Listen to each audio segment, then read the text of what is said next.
La la la la la la la la la la la la निराकार ह्या मातीला मूर्तिकार जेव्हा भेटे कळेना जगाला तेव्हा कोण कोणा घडविते चित्तने पंखाबळ झेप नव्या आभानाची गोष्ट उमलत्या मनाची गोष्ट उमलत्या मनाची.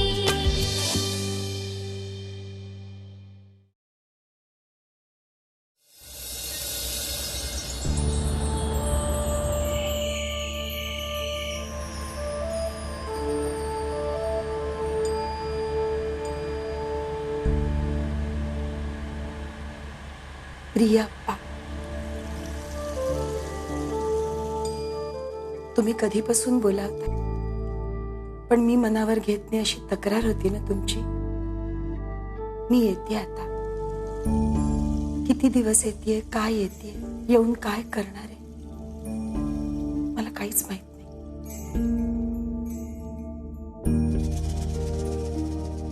मी गोंधळले, हताश झाले. काय करावं, कोणता निर्णय घ्यावा खरंच काही कळत नाहीये. आता एकच आधार दिसतोय, तो आधार तुम्ही आहात अप्पा.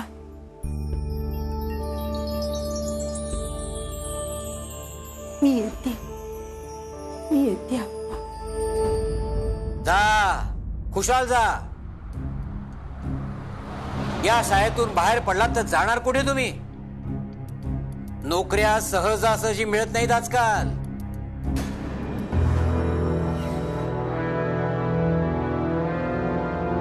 मिसेस प्रेरणा राजाध्यक्ष, मला अक्कल शिकू नका. मुलांचे लाड करून नाही चालत. कडू औषधं नाक दाबूनच पाजावी लागतात. गेली 35 वर्ष याच क्षेत्रात काम करतोय. माफ करा सर, म्हणून अजून तीच भाषा बोलता, तेच विचार मांडता.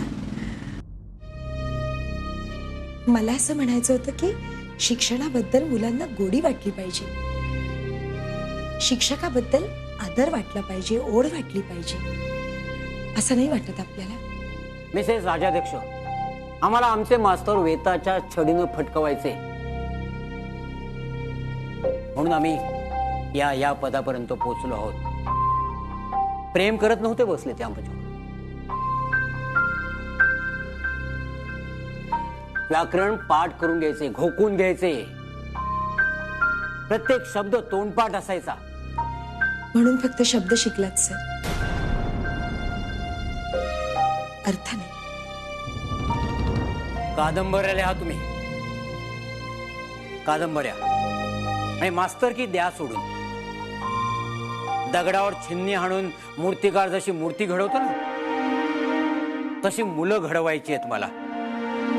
एक एक घाव बसतो ना, तेव्हा बनते मूर्ती. समजलात? इथेच तर आपला वाद आहे सर. एक उदाहरण देते. एका प्रख्यात शिल्पकाराने असं म्हटलंय की मी मूर्ती घडवतो हा माझा अहंकार आहे.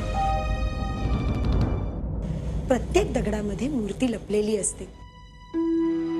मी फक्त त्याच्या आजूबाजूचे दगड, माती बाजूला करतो आणि ती सुरेख सुंदर मूर्ती लोकांसमोर आणतो. माझ्या मते शिक्षकाचं सुद्धा हेच काम आहे ना सर.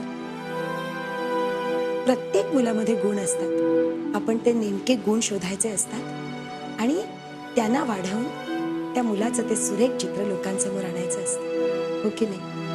हो का? मला शिकवत आहात तुम्ही? मग जा. त्या मूर्तिकाराला म्हणावं 35 वर्ष एखादी शाळा चालवून दाखव. हो, मूर्तिकाराकडचे दगड परवडले, पण हे दगड एका वर्गात 80 दगड. सर, म्हणून तर या योजना मांडल्या आहेत मी आपल्या समोर. हे असे प्रोजेक्ट्स आहेत सर, ज्यातनं मुलांना ज्या विषयाची आवड आहे ना ती तर राहीलच गोडी, पण जे विषय आवडत नाही त्यांच्याबद्दलही गोडी निर्माण होईल. आपण एकदा नजरेखाली तर काही गरज नाही त्याची. हे सगळे फॅट्स. मी सांगतो तसं तुम्ही मुलांना वर्गात जाऊन शिकवा. मुलांना नजरेच्या धाकात ठेवायला शिका. पाऊल पडलं ना तुमचं वर्गामध्ये की मुलं थरथरली पाहिजेत. आय एम सॉरी सर, मला नाही पटत हे. मला तर वाटतं की सरांचं किंवा बाईंचं पाऊल वर्गात पडलं तर मुलांना मित्र किंवा मैत्रीण भेटल्याचा आनंद झाला पाहिजे. त्यांच्या मनात कुठली भीती नको, निर्भय व्हायला नको का शिकवायला आपण? नाही, माझ्या शाळेतील मुलांना निर्भय बनवून माझ्या शाळेचा मासळी बाजार आणि रेल्वेचा प्लॅटफॉर्म नाही बनवायचं. मॅडम, मी सांगतो त्याच पद्धतीनं शाळा हाकायची आहे तुम्हाला. काय म्हणालात आपण सर? हाकायची? शाळा हाकायची? ही काय बैलगाडी आहे का सर? आणि विद्यार्थी काय बैल?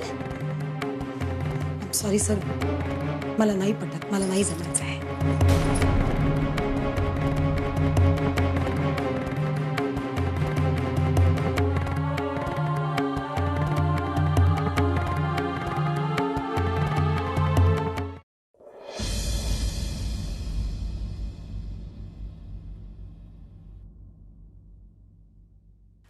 घे तनिष्का, रोज मला फक्त 1 तास द्या, मी तुमची उत्तम तयारी करू. मॅम, कथाकथन मला खूप आवडतं. I love that. पण कसं करायचं हेच आम्हाला माहित नाही. का सगळं काय? या घ्या, सीडीज आणल्यात मी तुमच्यासाठी. पु ल देशपांडे, वपू काळे, शंकर पाटील, मिरासदार यांच्या कथाकथनाच्या सीडीज येते. या ऐका, म्हणजे छान जमेल सगळं. वाव मॅम, पुलं म्हणजे PL ना? PL Deshpande. My father is a great fan of him. आता कथाकथनाच्या कार्यक्रमाला खरंच मजा येणार. छान, असाच उत्साह ठेवायचा. आणि आता वर्ग आहे ना, पळा वर्गात तुम्ही दोघं. तुझाही पीटीचा क्लास आहे ना बाहेर, जा. Bye ma'am. Bye. Prerna ma'am. अरे नमस्कार. मी तनिष्काची मॉम. You know that? हो, मी ओळखते ना आपल्याला. मी खरं तर तनिष्काशीच बोलत होते. आत्ता पळाली ती PT class. I just saw her. पण माझं तुमच्याकडे काम आहे. बोला. तनिष्काला मला मॅथ्स आणि सायन्सच्या क्लासला घालायचं. तिला कुठल्या ट्युशनला घालू? पण इतके क्लासेस झालेत ना हल्ली. माझं जर मत विचारत असाल तर तनिष्काला खरंच कुठल्या या क्लासेसची, ट्युशनची गरज नाही. शी इज अ ब्रिलियंट स्टुडंट. तुम्ही नाही का घेत क्लासेस? नाही, मी शाळेतच शिकवते इथे. But all teacher do that. आता तो प्रत्येकाचा वैयक्तिक प्रश्न झाला मॅडम. पण माझं स्पष्ट मत असं आहे की शाळेतच इतकं उत्तम शिकवलं जावं की मुलांना कुठल्या या एक्स्ट्रा क्लासेसची गरजच पडू. Sounds funny. आज मेरिट मध्ये येणारा प्रत्येक जण क्लासेसला जातो. जाऊ दे, मी प्रिन्सिपलशीच बोलते. तुम्ही आलाच आहात तर तुम्हाला एक चांगली बातमी देते. तनिष्काला मी कथाकथनाच्या स्पर्धेसाठी निवडले. म्हणजे मी तयारी करून घेणार आहे रोज, फक्त शाळेनंतर ती अर्धा तास उशिरा येईल. व्हॉट? कथाकथन? इम्पॉसिबल. ती डान्स क्लासला जाते, गाण्याच्या क्लासला जाते, आणि आता तिला मी मॅथ्स सायन्सच्या क्लासला पण घालणार आहे. मॅडम, पण तनिष्काला गाण्याची किंवा नाचाची आवड नाही. तिला वाचनाची आवड. करायचीत काय पुस्तकं वाचून? नाच गाण्यात चमकली तर चांगली टीव्ही स्टार होईल. कथाकथनाचा रियालिटी शो असतो का? आणि असल्या चुकीच्या सवयी तिला लावू नका. काय म्हणालात तुम्ही? अहो, पण खरं तर हा पर्सनॅलिटी डेव्हलपमेंटचा भाग झाला. अहो, करायचंय काय पर्सनॅलिटी डेव्हलपमेंट करून? कथाकथन आता आउटडेटेड झालंय. तिला नाचात चमकू दे, म्हणजे शिक्षण घ्यायची पण काही गरज नाही. काय? त्या रियालिटी शो मधली लहान मुलं मुली काय कमवतात माहिती तुम्हाला? माझ्या मैत्रिणीच्या मुलीला डान्स कॉम्पिटिशन मध्ये 2nd प्राइज मिळालं, तर त्यांनी तिची शाळाच बंद केली. तर देशभर फिरते तिचे शो करत. तिच्या मॉमला तर काही करायला वेळच नाही, तिची मॅनेजर म्हणून फिरते. लकी चॅक आणि आमची ही काठी. तनिष्काला नाचाच्या ऐवजी पुस्तकं आवडतात. कविता पाठ करते, पण बॉलिवूडची 2 गाणी तिच्या लक्षात राहत नाहीत. परवा तिच्या डान्स टीचरने तिला एक स्टेप करून दाखवली, तर कसली स्टुपिड, विसरून गेली लगेच. 1 मिनिट, काय बोलताय तुम्ही? तनिष्का अजिबातच स्टुपिड नाहीये. खरं तर ती अतिशय समजूतदार मुलगी आहे. माझा तुम्हाला राग आला तरी चालेल, पण मी स्पष्टच बोलणार. मला वाटतं प्रॉब्लेम तुमचा आहे. तुम्हालाच शिक्षणापेक्षा ज्ञानापेक्षा या ग्लॅमरची भुरळ पडली. डान्स शोला लाखात पैसे गेली चांगली नाचली तर. ते काही नाही, कथाकथन वगैरे असलं खूळ तिच्या डोक्यात अजिबात भरवायचं नाही. नाहीतर काय? मी कंप्लेंट करीन प्रिन्सिपल. करा, आत्ताच करा. जाऊन भेटा प्रिन्सिपल साहेबांना. पण काय वाटेल ते झालं तरी मी तुम्हाला तनिष्कावर कुठलीही बळजबरी करू देणार नाही. पालकांनी त्यांच्या इच्छा असं मुलांवरती लादणं हे चूक आहे. किती दडपण टाकताय त्यांच्यावर. आणि तनिष्कावर तिची शिक्षिका म्हणून हा अन्याय मी तुम्हाला करू देणार. खरं तर हे सगळं कायद्यानेच बंद करायला हवं. करेनच. काही झालं तरी कथाकथन वगैरे करण्यात माझी मुलगी टाइम वेस्ट करणार नाही. अंडरस्टँड?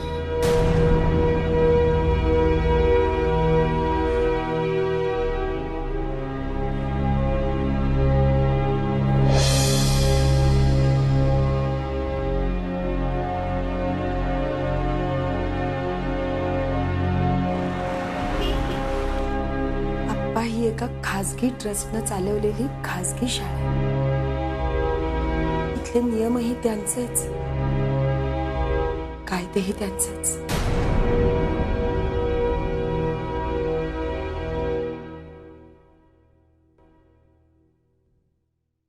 पप्पा, मॅडम आल्या. अरे वा. You naughty. नमस्कार. नमस्कार. काय म्हणजे ही सीडी द्यायला आलो. छान आहे, पण मॅम एक सांगायचं होतं. बोला ना. जॉनने मेरिट मध्ये येण्यासाठी प्रयत्न करावा असं मला वाटतं. अहो पण म्हणजे खरंच चांगलं आहे हे, पण आता तर तो फक्त 8वीत आहे. 2 वर्ष आहेत अजून त्याच्याकडे. So what, it's a competition. Ma'am खरं सांगायचं म्हणजे पुलं, मिरासदार, शंकर पाटील हे वाचून करिअर नाही होणार.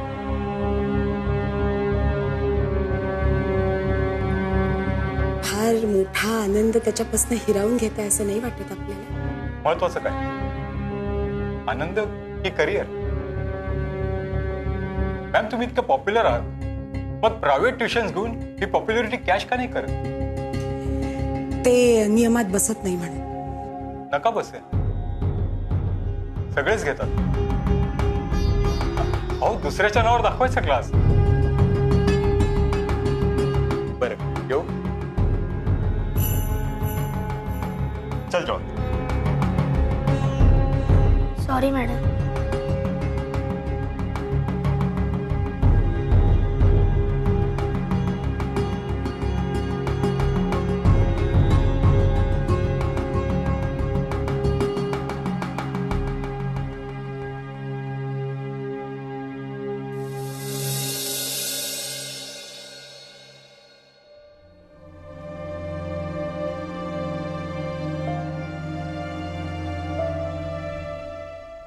आप्पा, सगळ्यांनाच हवाय पैसा, करिअर, यश. मी काय सांगते हे कुणालाच पटत नव्हतं. गोष्ट उमलत्या मनाची. मुख्याध्यापकांना तर नाहीच नाही.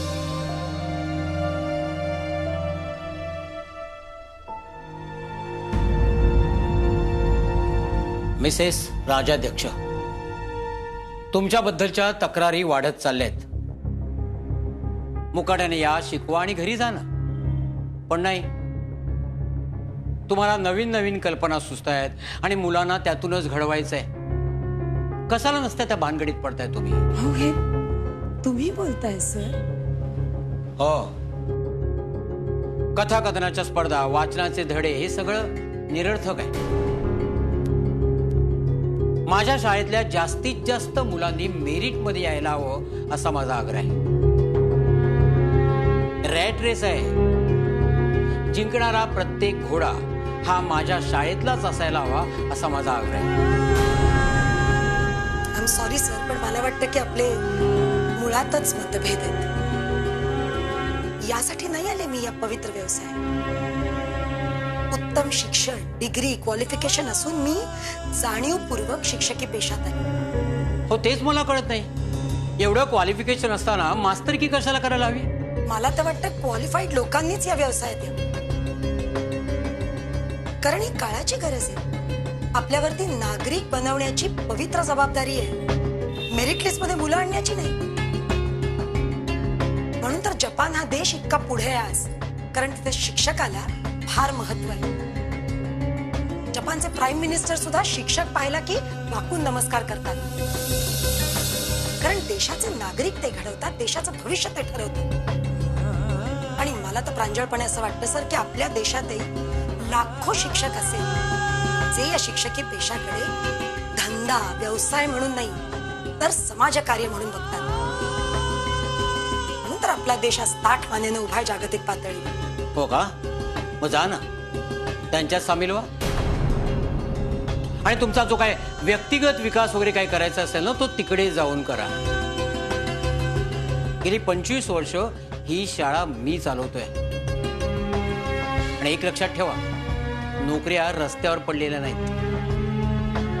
मग मी नोकरी शोधणार नाही सर, मनासारखं काम शोधेन. माझं आव्हान आहे तुम्हाला.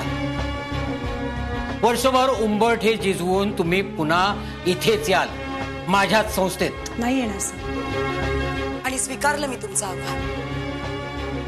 स्वतःची संस्था उभी करेन, स्वतःच्या वाटेवरून चालेल, स्वतःच्या रस्त्यावरून चालेल, पण तडजोड करणार नाही.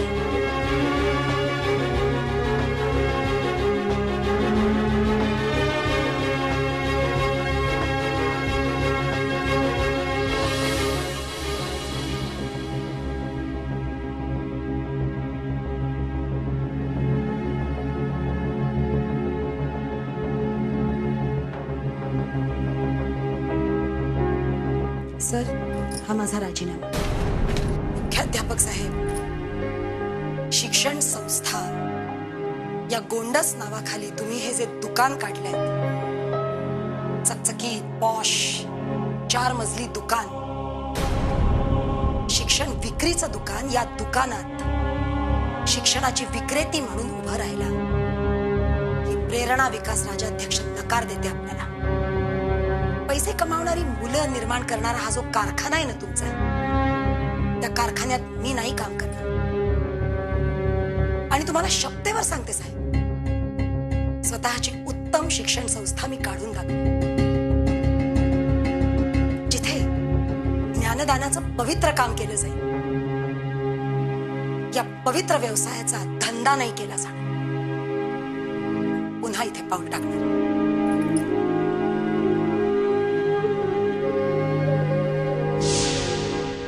आप्पा, मी राजीनामा फेकला तोंडावर तो 3 गोष्टींच्या बळावर. पहिले म्हणजे माझे विचार, माझी तत्व जी तुम्ही शिकवली आहेत मला.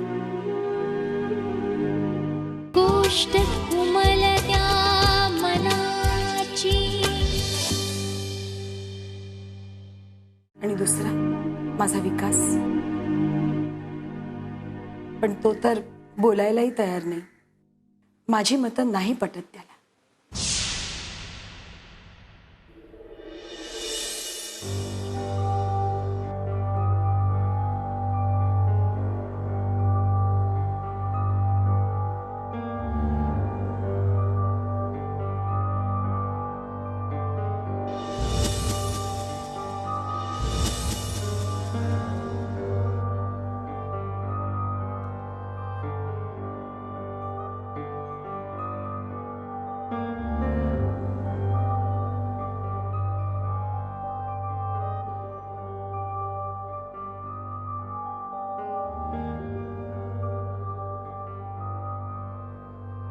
गार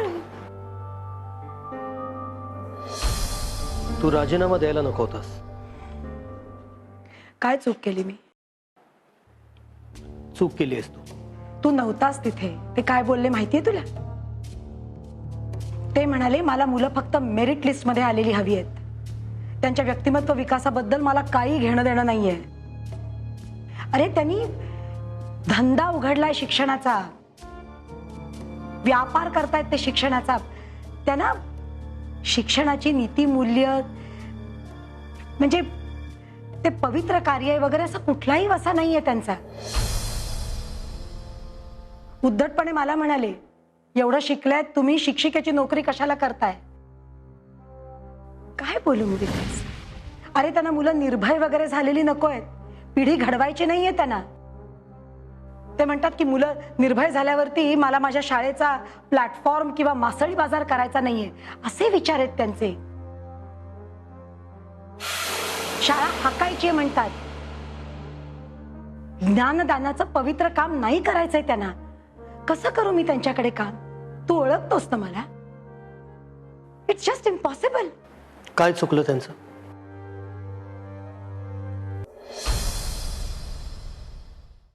गरिबी सुख असतं असला भंपक संदेश मी नाही देत कोणाला. चोऱ्या माऱ्या करून आलेली श्रीमंती नको. सही. तुम्ही एकदम मॉडर्न विचारांचे आहात अप्पा. ओरी देऊळ कुठलं आणि दुकान कुठलं हे माणसाला कळायलाच